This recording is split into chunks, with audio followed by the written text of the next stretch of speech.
श्री स्वामी समर्थ अवधूत चिंतन श्री गुरुदेव दत्त तुम्हा सगळ्यांचं आपल्या चॅनलमध्ये स्वागत करते।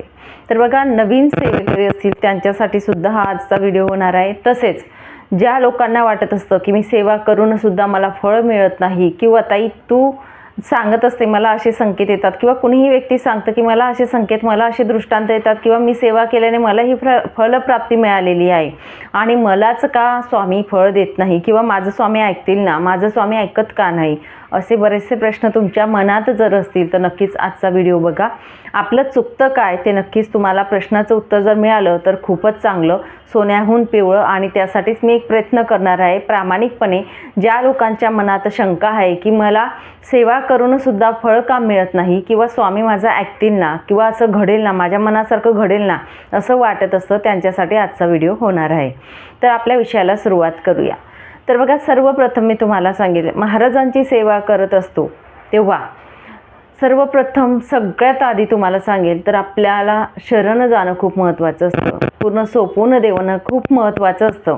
महाराज जे काही आपल्या आयुष्यात करत असतात, जे काही घडवत असतात, ते महाराजांच्या चरणी आल्यानंतर आपण आपलं आयुष्य महाराजांना सोपवून दिलेलं असतं, हे लक्षात ठेवा आधी। कारण महाराज जे काही करतात ते कधी चुकीचं नसतं, हा विश्वास आपल्या मनात घडणं खूप महत्त्वाचं आहे। आता बऱ्याच लोकांचा प्रश्न असतो की ताई मी एवढे पारायण केले आणि असं घडेल ना, असं होईल ना। कारण एक ताईंचा प्रश्न सारखा येत होता की ताई मी 108 पारायण केले, मला लव्ह मॅरेज करायचं आहे, पण आमच्या घरच्यांची त्याला संमती नाही आहे, तर संमती मिळेल ना आणि होईल ना आमचं लग्न, असे प्रश्न येत असतात। तर सांगेल बघा, त्यांनी 108 पारायण केलेत सुद्धा, तर तुमच्या प्रश्नाचं उत्तरच नाही तर सगळ्यांनाच सांगेल मी इथे, आपण जी काही सेवा करत असतो, आपण जी काही महाराजांची सेवा करून त्यांच्या चरणी अर्पण करत असतो, त्या बदल्यात महाराजांनी काही द्यायलाच पाहिजे अशी तुम्ही अपेक्षा ठेवून आहेत, म्हणजे तुमच्या मनात कुठेतरी स्वार्थ आहेत, तुम्ही फक्त तुमच्या मनाचा विचार करत आहेत। हे का तुम्ही जाणून घेत नाही की महाराज जर काही करतील, जरी तुम्हाला फळ देतील तर तुम्हाला योग्य असेल तरच ते देतील, आणि तुम्हाला जर अयोग्य असेल तर महाराज नाही देणार, हे लक्षात घ्या। आपल्या भवितव्याची किंवा आपल्या भविष्याची चिंता आपल्यापेक्षा त्यांना जास्त असते। आणि बघा, जर म्हटलं, सेवा करायचं जर म्हटलं, तुमच्या हातून जर सेवा घडत आहे, 108 पारायण असू द्या, 41 पारायण असू द्या, जे काही सेवा करून सुद्धा तुम्हाला मिळत नाही, तर नव्याने दुसरी सेवा करायला शिका। ते पारायण केले त्याचं फलप्राप्ती आपण कुठलीही सेवा केली त्याची फलप्राप्ती आपल्याला 3 महिने, म्हणजे सेवा केल्यानंतर 3 महिन्यामध्ये तरी रिझल्ट येतो। जर तुम्हाला वाटत आहे या सेवेला 3 महिने झालेत आणि तरीसुद्धा मला या सेवेचं फळ मिळत नाही आहे, तर परत अजून सेवा करा। का तर बघा, आपले जे भाग्य असतं, आपलं जे प्रारब्ध असतं ते आपल्याला माहिती नसतं, आणि आपल्याकडून किती सेवा करून घ्यायचं हे महाराज ठरवत असतात। आपले प्रारब्धाचे दोष कमी होण्यासाठी या सेवा केल्या जातात आणि महाराज आपल्याकडून करून घेत असतात। जेव्हा आपलं पाप पुण्य काय गणित असतं ते आपल्याला माहिती नसतं, शेवटी ते असतात बघणारे। म्हणून आपल्यात संयम आहे का, आपण कितपत एका निर्णयावर ठाम आहोत का, महाराजांच्या विश्वासावर आपण ठाम आहोत का, त्यांच्यावरती विश्वास किती आहे हे सुद्धा महाराज बघत असतात। म्हणून तुम्ही तो गोंधळ उडवू नका की मी सेवा करते तरीसुद्धा मला फळ मिळत नाही आहे, किंवा असं घडेल ना असं, त्या एवढे प्रश्नांचं उत्तर बघूच नका। तुम्ही फक्त महाराजांना सांगा की महाराज माझी अशी इच्छा आहे, पण मात्र तुम्हाला जे योग्य वाटेल तेच तुम्ही माझ्या आयुष्यात करा। समजा तुमच्यासाठी एखादी व्यक्ती योग्य नसेल, जे काही XYZ आपल्या आयुष्यात येणारे, आपले नवरा असो, सासू सासरे जे काही असतील, सासू सासरे, नणंद, भाऊजाई, भाऊ, आई, जे काही आई वडीलपासून तर सगळे काही, ते आपल्याला आधी विधिलिखितच असतात की तुमचे आई वडील, तुमचा भाऊ, भाऊजाई, जे काही नणंद, हे सगळं विधिलिखित असतं। आणि याला एक्सेप्ट करणं खूप महत्त्वाचं आहे, हे लक्षात घ्या। हे आपल्या आयुष्यात घडणारच होतं, होणारच होतं। फक्त आपण जेव्हा महाराजांच्या मार्गात येत असतो ना, तेव्हा आपल्याला ह्या नात्यांच्या ज्या झळा बसतात, एखादी बघा, चांगले नातेवाईक असले तर अतिउत्तम, काही प्रॉब्लेमच नाही। पण समजा तुम्हाला वाटत आहे की मला या सगळ्यांचा त्रास होतो किंवा मानसिक त्रास होत आहे कोणाला, तर या झळा कमी लागतात जेव्हा महाराजांच्या मार्गात आपण येत असतो। आणि हे समजून घेणं, ही समज जेव्हा आपल्याला येते ना की हे सगळं आपल्या आयुष्यात ऑलरेडी होतंच, हे समजून घेणं खूप महत्त्वाचं आहे। जेव्हा तुम्ही हे समजायला लागणार ना, तेव्हा आपोआप समजून जा की महाराजांची कृपा तुमच्यावर झालेली आहे। महाराज आपल्यासोबत आहेत हे नक्कीच समजून घ्यायचं. जेव्हा तुम्हाला वाटेल की हे सगळं आपल्या सोबताली राहणार आहे, हे आयुष्य आहे, हे असंच चालणार आहे, त्यांना एक्सेप्ट करून चालणं हे खूप महत्त्वाचं असतं. फक्त आपण जे काही असतं, जे काही घडत असतं, महाराज बघत असतात. प्रत्येक गोष्टीचा महाराजांजवळ हिशोब असतो.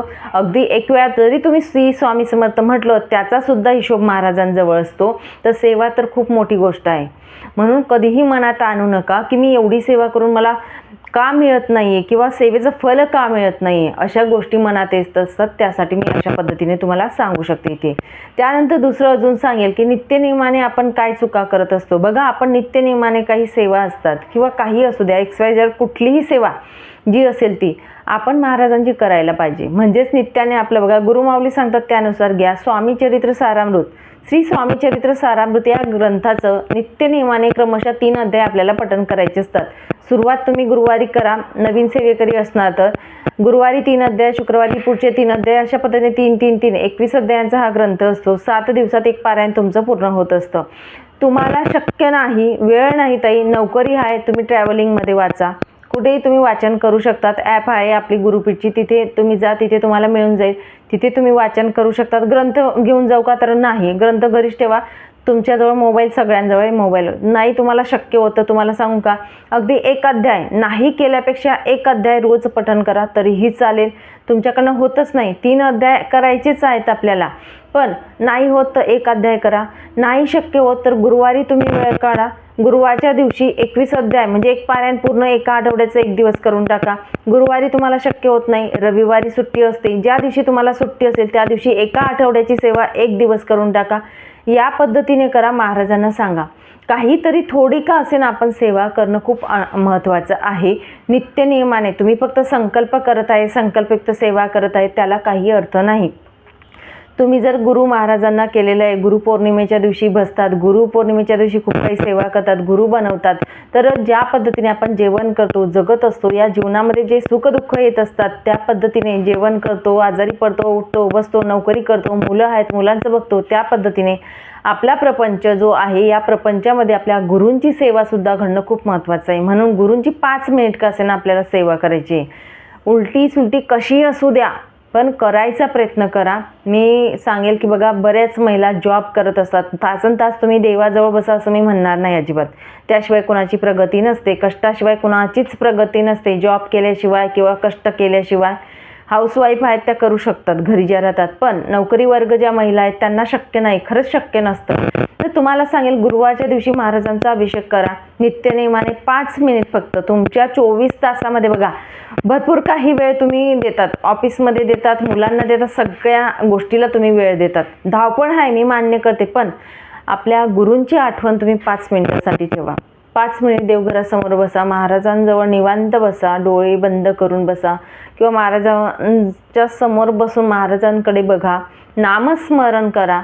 उठता बसता चालता बोलता कुठेही तुम्ही नामस्मरण करू शकतात. तर तुम्ही जर आयुष्यात जर करत आहेत आणि नित्यसेवा जर तुम्ही करत नाही तर तुमच्या सेवेला काही अर्थ नाही. तुम्ही कितीही संकल्पयुक्त सेवा करा. नित्यसेवा जी असते, नित्यसेवा म्हणजे 3 अध्याय आणि 11 माळी जप, तारक मंत्र 1 वेळा का असे ना म्हणावा, या सेवा आपल्याला अनिवार्य असतात. पण तुम्हाला जमत नाही 11 माळी तर 1 माळ जप करा. तर या पद्धतीने सेवा जरी तुम्ही केल्यात ना तर तुमचे 99% प्रश्न हे दूर होत असतात. संकल्पयुक्त सेवा का करत असतो, आपले प्रारब्ध असतात, आपले कुठेतरी भोग असतात, पाप असतं, ते कमी होण्यासाठी, आपले प्रारब्ध भोगण्यासाठी या सेवा असतात. आपले प्रारब्धाचे दोष कमी होत असतात संकल्पयुक्त सेवांनी आणि आपली प्रगतीला मार्ग लागत असतात. या पद्धतीने आपलं जर बघा खड्डा मोठा आहे आपल्या पापांचा, तर तो भरण्यासाठी पण तेवढं पुण्यप्राप्तीसाठी आपल्याला सेवा पण लागतील, हे लक्षात ठेवायचं. म्हणून कधीही किंतु परंतु आणू नका. जर तुमच्यासाठी योग्य असेल तर तेच महाराज देतात, हे लक्षात ठेवा. आता माझं आयुष्याचं जर म्हटलं, तुम्ही म्हणाल ताई तुम्हाला किंवा बऱ्याच लोकांचं असतं, तुम्हाला किंवा इतर लोकांनाच का संकेत येतात, का दृष्टांत येतात, तर बघा महाराजांना काय प्रिय आहे. सर्वप्रथम तुम्हाला सांगेल महाराजांना काय प्रिय असतं. महाराजांना तुम्ही आसन घेतायत, मुखटा घेतायत, बऱ्याचशा गोष्टी आता बरेच आपण बघत असतो, सजावट करतात, हे करतात, ते करतात. महाराजांना ते प्रिय नसतं, ते आपलं प्रेम समजा. पण महाराजांना सगळ्यात जास्त प्रिय आहे तर ती सेवा प्रिय असते. विश्वासप्रिय असतो, विश्वासापासून केलेली सेवा प्रिय असते. महाराजांवर किती तुमचा विश्वास आहे, सगळ्यात आधी तर तुमचा विश्वास असतो. महाराजांवर विश्वास ठेवा. कितीही काही कसाही प्रसंग येऊ द्या, फक्त काय शब्द यायला पाहिजे आपल्या मनाचं की महाराज आहेत, स्वामी आहेत, तारतील. या संकटामधून पण तारतील, या दुःखामधून पण काढतील, कारण महाराज आपल्याजवळ आहेत. हा तुमचा विश्वास असणं खूप महत्त्वाचं आहे. भले काही होऊ द्या, महाराजांना सांगावं या जन्मी काय पाप आहे ते मला माहिती नाही, पण हाच जन्म नाही, मी तर हेच सांगते, हाच जन्म नाही तर जन्मोजन्मी कितीही जन्म असू द्या, फक्त तुम्ही माझ्याजवळ पाहिजे, तुमची साथ मला पाहिजे, तुमच्या चरणी मला जागा भेटायला पाहिजे. एवढं तुम्ही मनापासून सांगा. महाराजांजवळ 2 मिनिट बसा, त्यांच्याजवळ निवांत बसावं, नामस्मरण करा. तुमच्या मनातील झालेली धावपळ दिवसभराची ती तुम्ही सांगा, सकाळपासून संध्याकाळपर्यंत. दुःख असेल, सुख असेल ते सुद्धा सांगा, सुखाची गोष्ट, आनंदाची गोष्ट असेल ती सुद्धा महाराजांना तिथे बसून सांगा.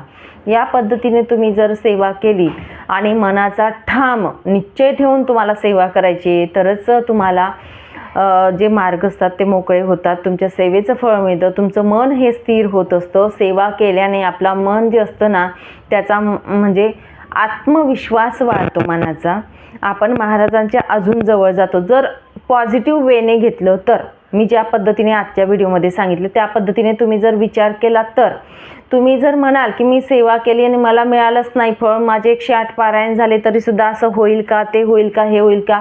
एक उदाहरण देईल मी इथे. या ठिकाणी एक ताई आहेत, पुण्याजवळ काहीतरी गाव आहे, मला गावाचं नाव आता आठवत नाही, त्यांच्यासोबत मी बोलली. त्यांचा फोन आलेला तर बराच वेळ बोलल्या आणि त्यांची समजूत काढण्याचा थोडासा मी प्रयत्न केला, छोटा प्रयत्न केला. आता त्यांच्या मनावर आहे शेवटी. तर त्यांचं लग्न झालेलं होतं, लग्न मोडलं, सासरचे खूप त्रास देत होते, छळत होते, बऱ्याच त्या गोष्टी होत्या, त्यामुळे लग्न मोडलं. त्यांचा घटस्फोट झाला आणि दुसरं लग्न जमायला गेलं. तर एक सेवेकरी म्हणून मुलगा होता, त्यांची ओळख झाली केंद्रांमध्ये आणि त्यानुसार त्यांची ओळख झाल्यानंतर एकमेकांना फोन करणं किंवा ह्या गोष्टी घडत गेल्या. म्हणजे प्रेम विवाह त्यांना करायचा होता. पण काही दिवसानंतर त्या मुलाचा फोनच येत नाही आहे किंवा ती फोन करत आहे ती ताई, तरी पण तो मुलगा फोन उचलत नव्हता. तर या गोष्टी म्हणजे बऱ्याच दिवसापूर्वी मी बोललेली आहे त्या ताईसोबत, खूप दिवस झाले, मला आठवत पण नाही, 7-8 महिने झाले जवळजवळ. आता काय झालं मला माहिती नाही, पण ताई मला बोलली की घरात माहिती नाही आहे, पण असं आहे, पण तो मुलगा माझा फोन आत्ता मात्र उचलत नाही आहे. आधी आमचा कॉन्टॅक्टमध्ये होतो आम्ही किंवा बोलत होतो, सगळ्या गोष्टी होतात आणि नंतर तो मुलगा आता फोन उचलत नाही आहे. तो सुद्धा सेवेकरी आहे. आणि मी एक इथे असंच सांगितलं की बघा, तो जर चांगला असेल किंवा महाराजांना योग्य वाटत असेल तर तुमच्याजवळ नक्कीच येईल. तुमचा फोन उचलत नसेल किंवा काही कामात असेल, तो बाय चान्स काहीतरी असेल त्याचं पण काम म्हणून तो उचलत नसेल, पण तुम्हाला वाटत आहे की हा कॉल करून सुद्धा उचलत नाही, तर बघा तो व्यक्ती जर तुमच्यासाठी चांगला नसेल, आधीच तुमचा घटस्फोट झालेला आहे, दुसरा आता लग्नाचा विचार चालू आहे, पण तो जर योग्य असेल तर महाराज तुम्हाला तुमच्या आयुष्यात आणतील, हे लक्षात ठेवा. आणि त्यामुळे नाही उचलत तर नाही उचलू देत. म्हणजे लग्न झाल्यानंतर काही गोष्टी होण्यापेक्षा त्या आधीच सावध करत असतात महाराज. ठीक आहे. तर अशा गोष्टी असतात ज्या आपल्यासाठी जे चांगलं असतं, जे योग्य असतं तेच महाराज देत असतात. हे आधी समजून घ्या, हे खूप महत्त्वाचं आहे. ठीक आहे, इच्छा मांडायचं काम आपलं असतं, आपली आई, आपले सर्वस्व महाराज असतात, सर्व काही महाराज असतात. आपण सेवेत बसतो तर पण मात्र तुम्हाला सांगेल, आपण विश्वास ठेवून की महाराज जे करतील, आपले घरातले मुख्य आपण महाराजांना मानतो, तर महाराजांना जे योग्य वाटेल तेच महाराज आपल्याला देतील. म्हणून ह्या विश्वास ठेवून चालायचं आहे. नक्कीच आपल्या आयुष्यात जे चांगलं घडतं ते महाराज करत असतात, वाईट असेल ते दूर करत असतात, आपल्या रस्त्याचे काटे जे असतात ते सारत असतात. म्हणून तुम्ही कधीही संकल्पयुक्त सेवा करत आहे ना, सेवा प्रामाणिक करा, विश्वासाने करा. तुम्ही नैवेद्य हे देतायत, थाटमाट करतायत, कपडे परिधान करतायत महाराजांना, मोत्यांचा हार हे करतायत, ते करतायत, हे फुलं ते फुलं, काही नाही. सगळं महाराजांनी ब्रह्मांड तयार केलेलं आहे, ते त्यांना अर्पण त्यांनीच दिलेलं आहे. तर ते काय अर्पण करणार आहे आपण? आपला काय अर्पण करायचं आहे? आपण आपल्या मनातला भाव, आपल्या हृदयात किती भाव आहे त्यांच्याविषयी तो अर्पण करायचा असतो आपल्याला, आणि तेच महाराजांना लागत असतं. तुमच्या मनात जर भाव नसेल, तुम्ही नुसतं देखावा करत आहेत आणि या गोष्टी करत आहेत, त्याला काही महत्त्व नाही. म्हणून आपण जो काही वेळ मिळतो त्या वेळेमध्ये थोडं का असेना महाराजांची सेवा करायची, त्यांचं स्मरण करा, एक विश्वास ठेवा. सेवा करतो नित्यनेमाने, आयुष्यामध्ये एक विश्वास ठेवा तरी भरपूर असतो. विश्वासावरच महाराजांचं खरं म्हणजे सेवेचं फळ प्राप्ती मिळत असते. हे तर मी नक्कीच तुम्हाला इथे सांगेल. ज्यांच्या मनात विश्वास असतो, भाव असतो, त्यांना संकेत रूपात महाराज काहीतरी देतात, मनातील इच्छा जाणत असतात आणि सगळ्या गोष्टी न मागता मिळत असतात. आणि जेव्हा तुमचा विश्वास प्रबळ झाला ना, तुम्हाला सांगेल तुमची ओंजळ कमी पडत असते घ्यायला, एवढं महाराज देत असतात. म्हणून कधी विश्वासावर राहा. दुःख येतात प्रत्येकाच्या, माझ्यापासून तुमच्यापर्यंत, मी पण संसारिकच व्यक्ती आहे, तर प्रत्येकाच्या आयुष्यात दुःख हे येत असतात. पण त्या दुःखाला मार्ग निघण्यासाठी महाराजांची साथ आपल्याजवळ असते ना, त्या दुःखातून आपण कुठे पार निघतो कळत नाही. ठीक आहे, तर या पद्धतीने सेवा करा, सेवेकरी व्हा, सेवेकरी घडवा आणि आपण आपल्या मार्गाने एकदम म्हणजे निर्मळ मनाने चालायचं आहे. कुणाचं काही असू द्या, आपल्या आयुष्यात जे लोक आले त्यांच्याकडे बघायचं नाही, आपल्याला आपला मार्ग निवडायचा असतो. आपल्या मार्गाने आपण सरळ चालायचं असतं, महाराजांच्या मार्गाने आपल्याला चालायचं आहे. चला, सांगितलेली माहिती जी आहे ती तुम्हाला निश्चितच कळली असेल अशी अपेक्षा करते आणि महाराजांच्या चरणी अर्पण करते. इथेच विराम घेते, नंतर अजून भेटेल अशाच व्हिडिओसोबत. श्री स्वामी समर्थ. अवधूत चिंतन श्री गुरुदेव दत्त. व्हिडिओ आवडला असेल तर नक्कीच लाईक करा, शेअर करा, नवीन असणार तर चॅनलला सबस्क्राईब करा.